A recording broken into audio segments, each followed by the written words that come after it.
Welcome to Let Me Fix This. Enjoy the video. Open Command Prompt as administrator before running SQL client commands. This ensures permission to access ports and system files. Navigate to the folder containing SQLCMD or add it to path so the command runs anywhere. Use SQLCMD s localhost 1433 USAP when testing local servers and use a secure password.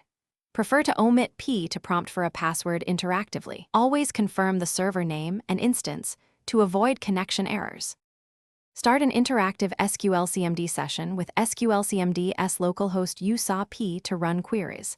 Type each SQL statement and end batches by placing go on its own line. Terminate a batch with go on its own line to execute accumulated commands. Use I input, SQL to run scripts and O output, TXT to capture results for review.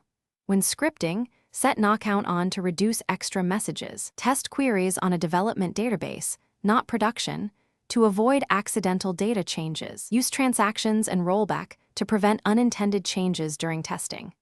Begin a transaction with begin transaction and run queries before you commit for safety.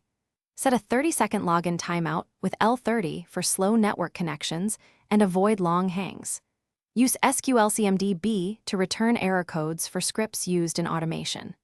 Pipe output through Finster or Type to filter results and inspect columns visually. Always backup target databases and verify credentials before running destructive operations.